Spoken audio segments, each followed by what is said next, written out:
नमस्कार दोस्तों, मैं हूं निशांक शर्मा और आप देख रहे हैं न्यूज़ फ्लैश इंडिया। अगर आपने अभी तक हमारे इस चैनल को सब्सक्राइब नहीं किया है तो please do it right away. और अगर आप चाहते हैं कि हम आपके खास कार्यक्रमों को अपने चैनल के माध्यम से प्रसारित करें तो उसके लिए आप स्क्रीन पर नीचे दिए गए नंबरों पर हमसे संपर्क कर सकते हैं।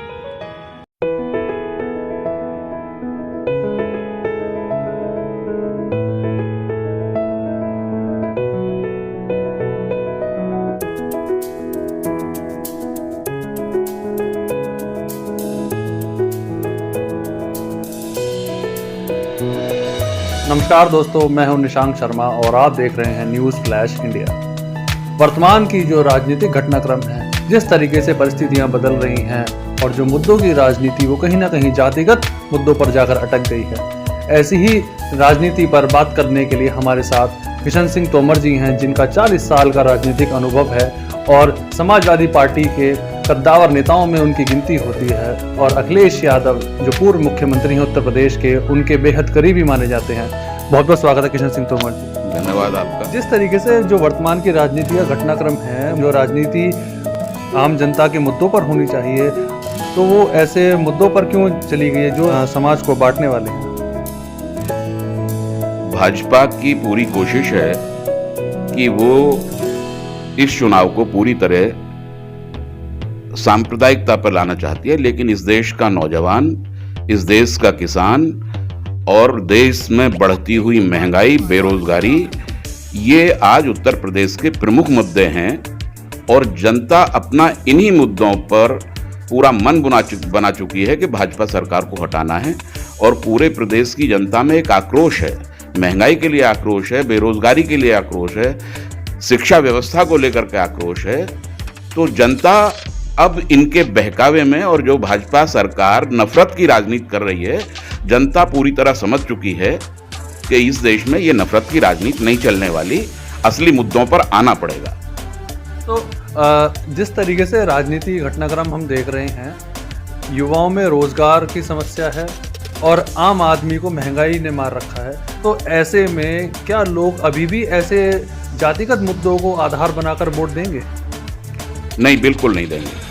पूरे प्रदेश की जनता में एक आक्रोश है और मैं आपको बताना चाहता हूं कि 2013 के चुनाव में, जो 14 में पार्लियामेंट का चुनाव हुआ, श्रीमान प्रधानमंत्री उस समय मनमोहन सिंह जी थे और नरेंद्र मोदी जी अपने प्रचार अभियान में एक जगह एक भाषण दे रहे थे और कह रहे थे कि उस समय की बात है जब लगभग 400 रुपए का सिलेंडर था। कह रहे थे कि देश के प्रधानमंत्री महंगाई का मैं बोलने के लिए तैयार नहीं है और जब वोट डालने 4 तारीख में जाओ तो सिलेंडर को, घर में जो सिलेंडर उसको नमस्ते करके जाना। ये श्रीमान नरेंद्र मोदी जी का वक्तव्य था 2013 में। आज देश के प्रधानमंत्री, प्रदेश के मुख्यमंत्री आज महंगाई का स्वयं मैं बोलने के लिए तैयार नहीं है, जबकि आज सिलेंडर 1000 रुपए का है। तो आज मैं भी आपके चैनल के माध्यम से इस प्रदेश की जनता से आग्रह करूंगा कि जब वोट डालने जाएं 10 फरवरी को या उत्तर प्रदेश के किसी भी चरण में वोट डालने जाएं तो सिलेंडर को नमस्ते करके जाएं। वास्तव में जिस तरीके से समाजवादी पार्टी ने कहा है कि 300 यूनिट बिजली हम फ्री देंगे और मुख्यमंत्री यहाँ पर आए थे कल, उन्होंने एक तंज कस कर गए हैं कि जो लोग कभी बिजली दे ही नहीं पाते थे वो मुफ्त देने की बात कर रहे हैं। इस बात को हमारे राष्ट्रीय अध्यक्ष जी कई बार कह चुके हैं। जितने कारखाने बिजली बनाने के समाजवादी पार्टी की सरकार में लगे थे, उतना एक भी कारखाने का कोई विस्तार योगी गवर्नमेंट में नहीं हुआ है। 720 केवीए का बिजली घर बदनौली बना, 120 केवीए का हमारे ही गांव में बना। तो बिजली की जितनी सुचारू व्यवस्था और जितना उत्पादन अखिलेश की सरकार में बढ़ाया गया था, उसमें 1 यूनिट की बढ़ोतरी योगी सरकार में नहीं हुई है। तो ये उनका आरोप सरासर गलत है कि बिजली दे ही नहीं पाते थे। अखिलेश जी की सरकार में 2 साल सरकार के रह गए थे तो बिजली की व्यवस्था इतनी अच्छी हो गई थी और उसी को ये इन लोगों ने आगे बढ़ाया है। तो मतलब आप ही के जो संसाधन है उनका उपयोग करके ये आप ही के लिए नसीहत पक्का। बिजली के ऊपर जितना काम समाजवादी सरकार में होता, और खाली बिजली के ऊपर नहीं, लखनऊ में आप पुलिस हेडक्वार्टर देख लीजिए, पूरे हिंदुस्तान में किसी स्टेट में नहीं, एशिया में ऐसा पुलिस हेडक्वार्टर नहीं होगा जो अखिलेश की सरकार में बनाया।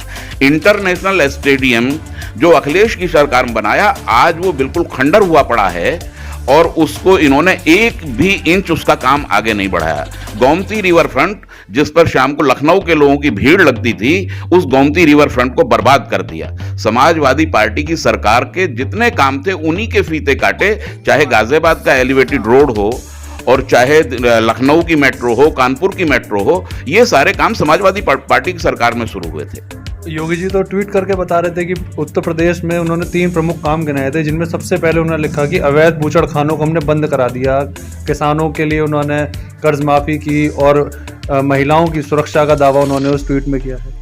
अब बूचड़खाने पता नहीं कहाँ बंद करा दिए। आप हापुड़ में रहते हैं, हापुड़ से पिलखवा तक आप आए हैं, देख लेते कहाँ कहाँ खोके रखे हैं जिन पे वो अवैध बूचड़खाने नहीं है, जिन पर मीट की बिक्री हो रही है, वो सब क्या है।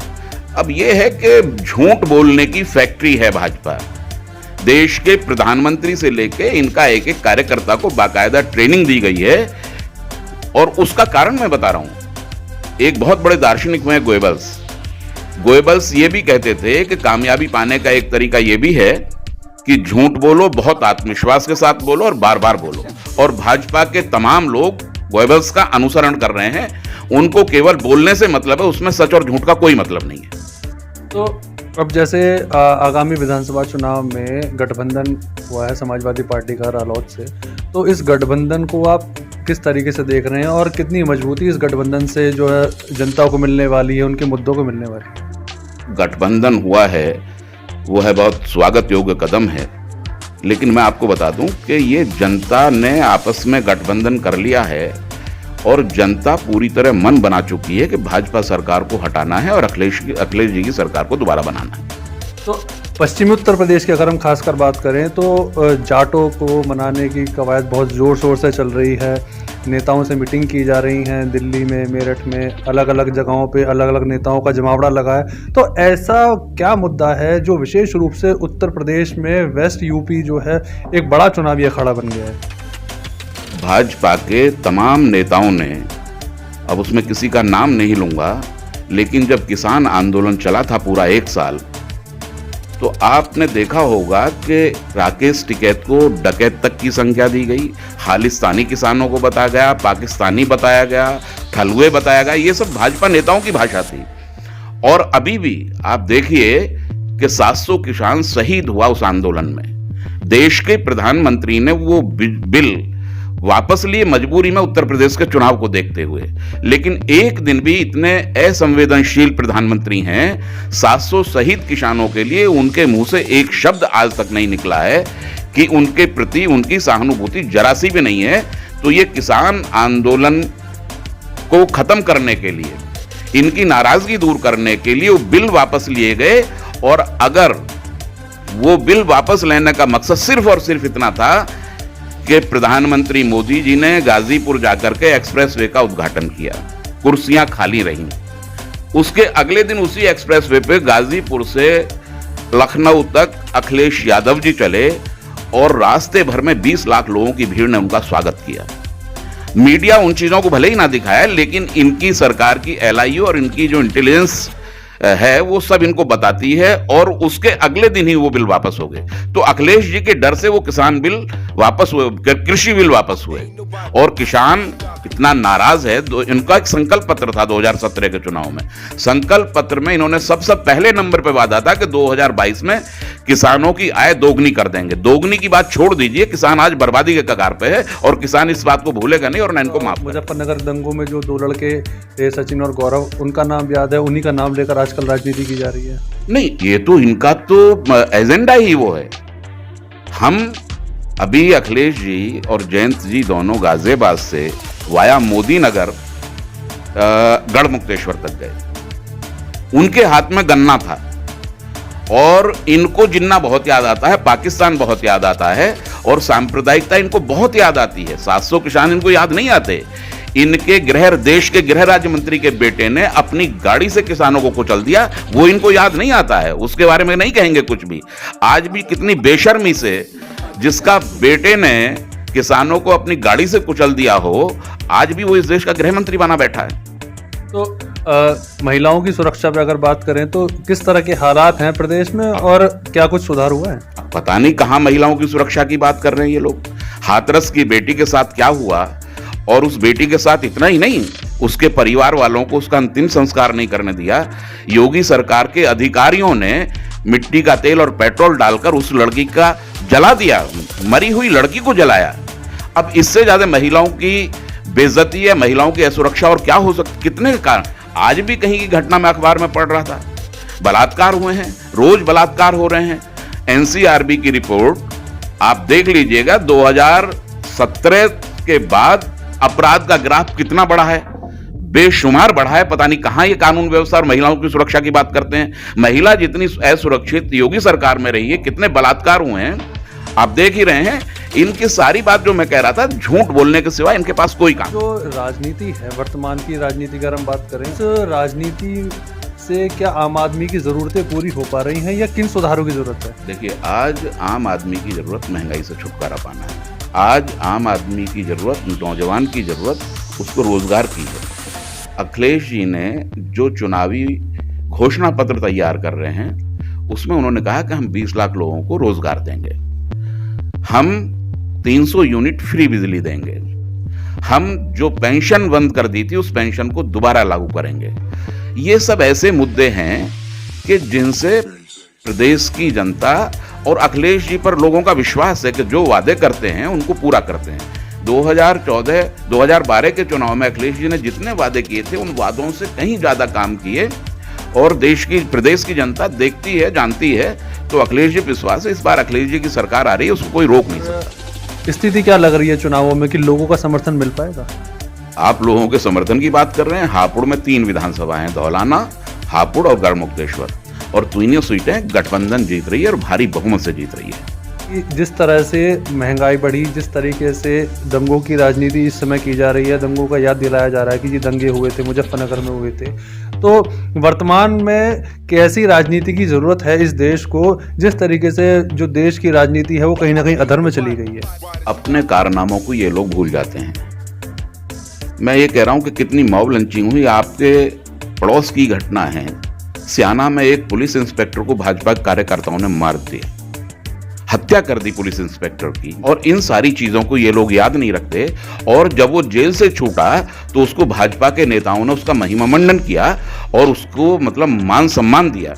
तो ये तो आप देखो कि ये हत्यारों का मान सम्मान करते हैं, तो कहां ये दंगों की बात करते हैं। ये तो घुमा फिरा करके देश की राजनीति को, प्रदेश की राजनीति को खाली हिंदू मुसलमान पे लाना चाहते हैं। ये मानते हैं कि अगर इस प्रदेश के चुनाव का मुद्दा महंगाई, बेरोजगारी मिल गई तो ये कहीं ढूंढे नहीं मिलेंगे। आप देखो कि इनके विधायक, इवन मैं ये कह रहा हूं कि इनका उप मुख्यमंत्री अपनी विधानसभा में सिराथू में गए तो लोगों ने चोर चोर कहकर वहां से भगा दिया। इनके तमाम विधायकों को लोग कुटाई कर रहे हैं। लेकिन हम ये कह रहे हैं कि जमानत के बाद भाजपा के नेताओं ने उस व्यक्ति का स्वागत किया, महिमा मंडन किया कि जैसे पता नहीं कितना बड़ा कोई बलिदानी, कितना बड़ा कोई काम करने वाला व्यक्ति है जिसने एक पुलिस इंस्पेक्टर की हत्या कर दी हो, उसका महिमा मंडन, ये इनका काम है। तो हापुड़ की धौलाना सीट से जो प्रत्याशी हैं असलम चौधरी, उनको लेकर ये सवाल बहुत खड़े किए जा रहे हैं कि आपराधिक प्रवृत्ति के वो हैं और उन पर काफ़ी मुकदमे दर्ज हैं, कई आपराधिक मामले दर्ज हैं। तो इस तरीके से अगर आरोप लगाए जा रहे हैं तो क्या एक अपराधी छवि के व्यक्ति के सामने लोग अपनी फरियाद सुना पाएंगे? अब इस प्रदेश की जनता अच्छी तरह जानती है, देश और प्रदेश में पहला उदाहरण ऐसा होगा कि हमारे जो मुख्यमंत्री हैं योगी जी, उनके ऊपर इतने संगीन आपराधिक मुकदमे हैं और थे, और शायद देश और प्रदेश के पहले मुख्यमंत्री होंगे जिसने स्वयं अपने मुकदमे वापस लिए हों। और कल अखिलेश जी ने बताया कि अपराधियों को टिकट देने में, केवल शतक बनाने में मात्र एक उम्मीदवार की दूरी है। 99 अपराधियों को भाजपा ने टिकट दिए हैं। तो भाजपा पहले अपने गिरेबान में झांके, उसके बाद किसी और पर आरोप लगा। अंत में जनता के लिए आप क्या कहना चाहेंगे? मेरी इस प्रदेश की जनता से, धौलाना विधानसभा और हापुड़ की जनता से, आपके चैनल के माध्यम से मैं ये अपील करना चाहूंगा कि बेरोजगारी, महंगाई, शिक्षा व्यवस्था, स्वास्थ्य, कोरोना में लोगों को क्या हाल हुआ, ऑक्सीजन नहीं मिली, अस्पताल नहीं मिले, उन सारी चीजों को देख करके जनता वोट करे और इस देश और इस प्रदेश के लिए भाईचारा बहुत बड़ी चीज है। गंगा जमनी तहजीब को बनाए रखते हुए आपसे भाईचारा को बढ़ावा दे करके अखिलेश यादव की सरकार बनवाने के लिए जनता अपनी मदद दे, ये मैं अपील करता हूं। तो ये थे किशन सिंह तोमर, जिन्होंने भाईचारे की अपील समाज के लोगों से की है और जिस तरीके से वर्तमान की राजनीति जो एक बंटवारे की राजनीति के तौर पर जा रही है, उस राजनीति को एकजुट करके समाज को आगे बढ़ाने का उन्होंने संदेश दिया है। इस चर्चा में फिलहाल इतना ही। मुझे दीजिए इजाज़त। नमस्कार।